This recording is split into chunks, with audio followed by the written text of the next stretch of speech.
अस्सलामुअलैकुम, आप देख रहे हैं डॉन न्यूज और मैं हूं तलहा आलमगीर। हेडलाइंस आपने जानी। अहम अपडेट है, पाकिस्तान ने दौरे मनसूख करने पर न्यूजीलैंड और इंग्लैंड क्रिकेट बोर्ड के खिलाफ कानूनी कार्रवाई पर अमल शुरू कर दिया है। वजीर इत्तलात फवाद चौधरी ने ट्वीट किया है कि न्यूजीलैंड और इंग्लैंड क्रिकेट टीमों के दौरों की मनसूखी से पीटीवी को करोड़ों रुपए का नुकसान हुआ।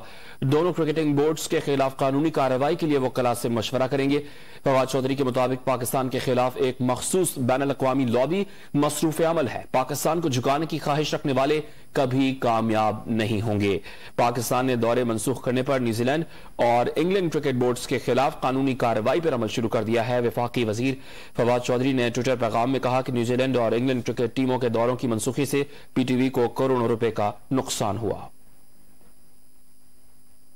खबर से मुतालिक डिटेल्स आपसे शेयर कर रहे हैं। वफाकी वजीर फवाद चौधरी ने कहा कि दोनों बोर्ड्स के खिलाफ कानूनी कार्रवाई के लिए वकला से मशवरा करेंगे।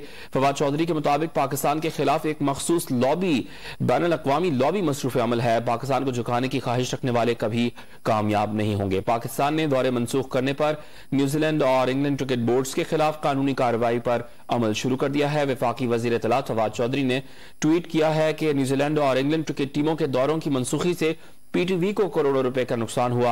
दोनों क्रिकेट बोर्ड्स के खिलाफ कानूनी कार्रवाई के लिए वकला से मुशावरत करेंगे। फवाद चौधरी के मुताबिक पाकिस्तान के खिलाफ एक मखसूस बैनुल अक़वामी लॉबी मसरूफ अमल है। पाकिस्तान को झुकाने की ख्वाहिश रखने वाले कभी कामयाब नहीं होंगे।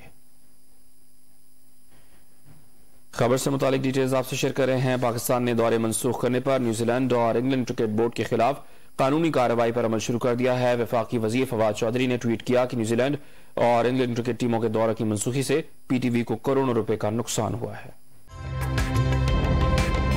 ताजा तरीन वीडियोस के लिए हमारा YouTube चैनल सब्सक्राइब करके बेल आइकन प्रेस करिए ताकि आपको मिले हर अपडेट सबसे पहले।